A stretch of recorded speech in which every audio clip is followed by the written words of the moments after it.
야마모토 이소로쿠 연합함대 사령장관이 기획하고 있던 항공력을 이용한 총공격은 이미 3월 13일에 작전의 대강을 남태평양을 관할하는 육군 제8방명군에 전달했고, 오가키마토메 연합함대 참모장이 대본영의 초치를 받고 도쿄에 갔을 때 한자리에 모인 육해군 중앙과 현지 수뇌들에게도 3월 26일에 전달되었습니다.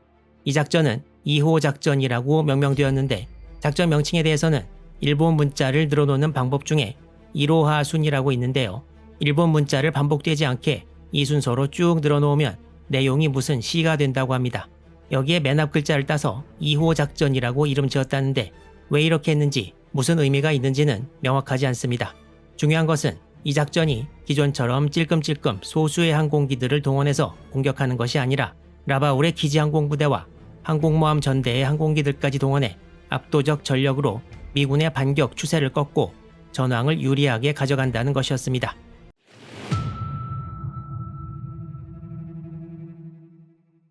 결국 3월 26일 2호 작전 명령이 공식적으로 내려지고 4월 5일부터 10일까지 공격 제1기, 11일부터 20일까지 공격 제2기 기간으로 설정됩니다.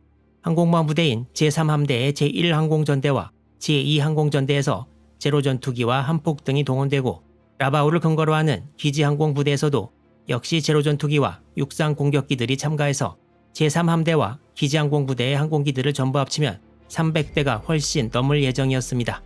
또한 이 공격에서는 목표 지역으로 4군데의 연합군 근거지를 폭격하게 되는데, 먼저 라바울에서 출발한 항공기들이 부겐빌 섬에 모이고 이후 과달카나를 공격하는 것이 X공격, 라바울에서 출발해 포트 모레스비를 공격하는 것이 Y공격, 라바울에서 출발해 미름만 기지를 공격하는 것이 Y1 공격이고, 부나고나 지역을 공격하는 것이 Y2 공격으로 이름 지어졌습니다. 이 계획에서 알 수 있다시피 이번 공격은 솔로몬 제도와 동부 뉴기니의 중요 연합군 근거지를 전부 치는 야심찬 계획이었습니다.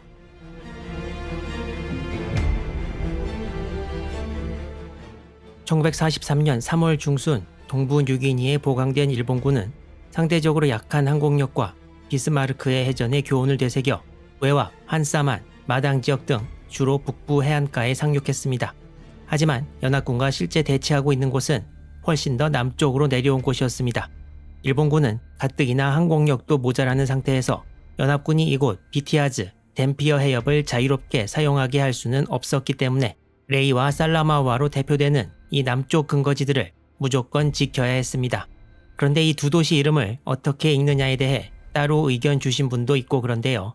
제가 유튜브 영상들을 뒤져봤는데 태평양 전쟁 때 찍은 영상에 발음이 나온 경우도 있고 요즘 영상에 관광객들이 말하는 경우도 있고 그렇습니다.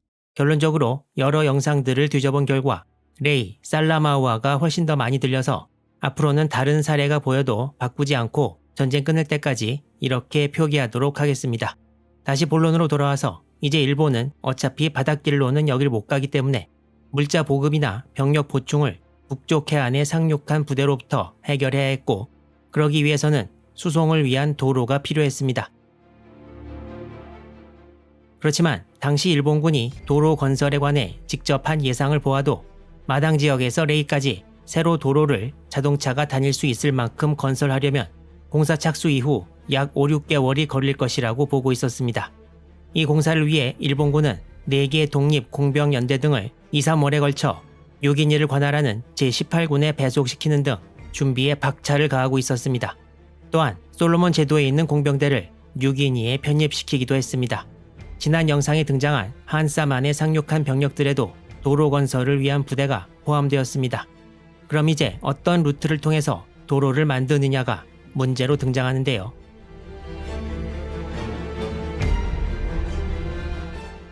마당에서 레이까지는 가운데 험준한 산악지대가 있고 이곳을 피니스테르 산맥이라고 부릅니다.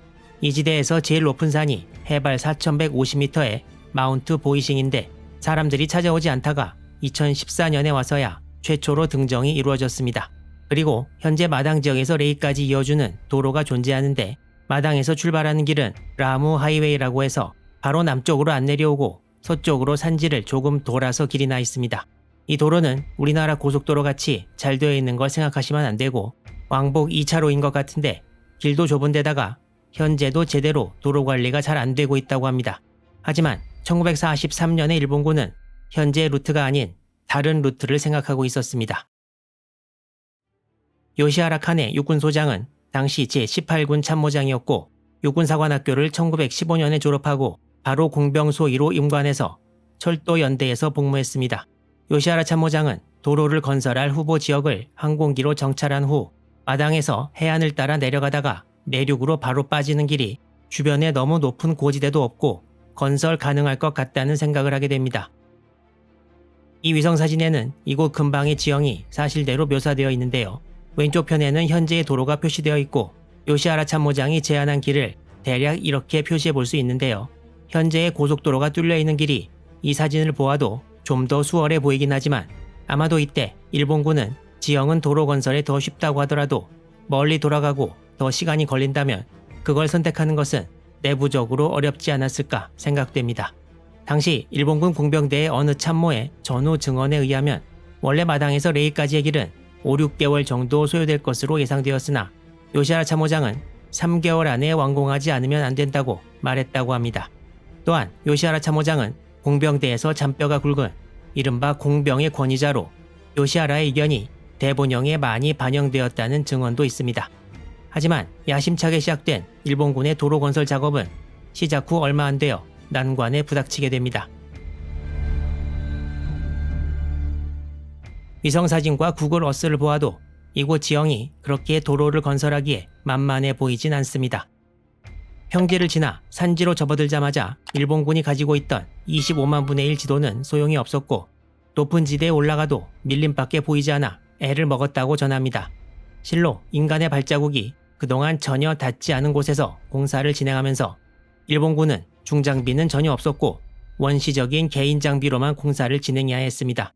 일직선 길을 만들 수 없어 완성된 길은 양의 창자같이 꼬불꼬불하게 되었고 한사만 등에서 식량을 바다로 수송할 단정 등이 모자라는 바람에 식량 보급이 잘 안 되어서 밥도 정량의 3분의 1로 줄여서 먹는 바람에 영양실조에 말라리아까지 겹쳐 병사들의 고생이 이루 말할 수가 없었고 공사 진척도 매우 늦어졌습니다.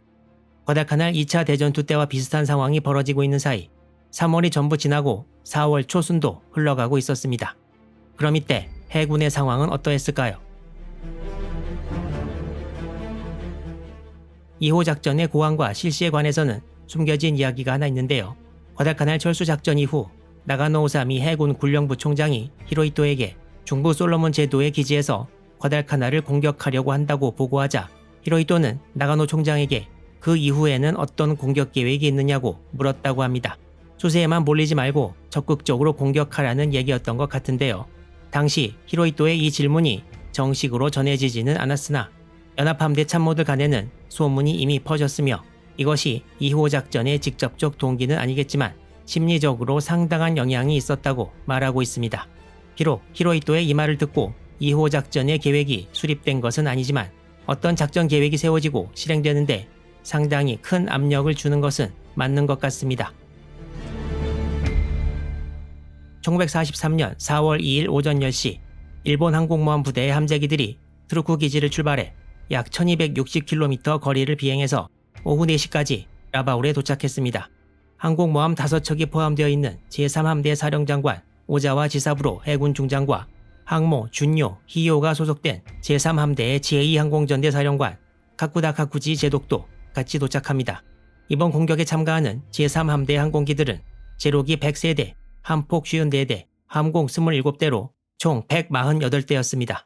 야마모토 사령장관과 우가키 참모장 등 연합함대 고위 간부들도 다음 날인 4월 3일 트루쿠 기지를 출발해서 캐비행 부근에서 전투기 3기의 호위를 받으면서 라바울에 오후 3시 40분에 도착했습니다. 라바울의 기지항공부대도 작전 준비를 마쳤습니다.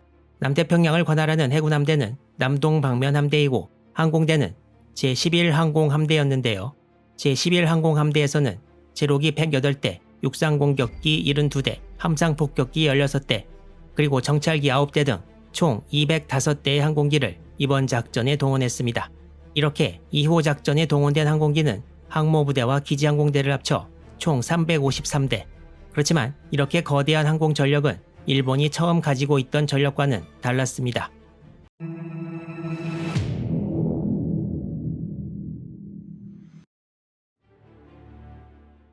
과다카날 전역 등을 치르면서 일본 해군의 항공력이 계속 소모되어 갔던 것은 주지의 사실입니다. 1943년 초에 우가키 마토메 참모장은 현재 항공기 승무원들의 기술은 전쟁 초기에 3분의 1도 안 된다고 말한 바 있습니다. 또 하나의 예로 제11항공함대 산하에 제582 해군 항공대가 있었는데 이번 공격에 제로기 27대, 함상 폭격기 16대를 동원했습니다. 모든 제로기가 전부 참가한다고 치고 27대 정도가 이 부대의 원래 전체 전투기 전력인 것 같은데 제로기 조종사들 가운데 7개월간 남태평양에서 전투를 치르고 살아남은 사람은 겨우 4명이었다는 기록이 있습니다. 베테랑들은 많이 지치고 신참들은 경험이 없는 일본 항공대는 이번 작전에서 과연 어떤 모습을 보여줄까요? 1943년 4월 3일 새벽 캐비행 부근에서 일본 중순양함 아오바가 B-27 폭격기로부터 폭탄을 맞고 대파됩니다. 아오바는 1942년 10월 에스페란스고 대전에서 큰 피해를 입고 수리를 마친 후 4개월 만인 1943년 2월 15일에 복귀하고 2달도 안 되어 또 대파되었습니다. 그리고 이번엔 11월 24일까지 거의 8개월간 수리에 들어갑니다. 이러는 와중에 시간은 가고 일본 해군이 심혈을 기울인 2호 작전 개시일이 다가왔습니다. 1943년 4월 4일 바로 다음 날이 2호 작전 개시일이었는데 이날 아침부터 라바울 지역에 강한 비바람이 불기 시작했습니다. 이 비바람은 국지적인 것이 아니라 솔로몬 제도 이북에 광범위하게 퍼져 있음이 관측됩니다. 따라서 야마모토 사령장관은 4일 정오경 작전을 4월 6일로 연기한다는 명령을 내리지만 5일에도 날씨가 안 좋아 작전을 7일로 하루 더 연기합니다. 4월 6일이 되자 날씨가 좋아졌고 과달카날 부근에 미 함정 약 35척이 있다는 첩보가 들어옵니다. 드디어 4월 7일 오전 7시부터 일본군 대편대가 라바울에서 이륙하기 시작했습니다. 이때 야마모토 제독은 흰색 해군 정복을 입고 직접 활주로로 나와 모자를 흔들면서 배웅했습니다.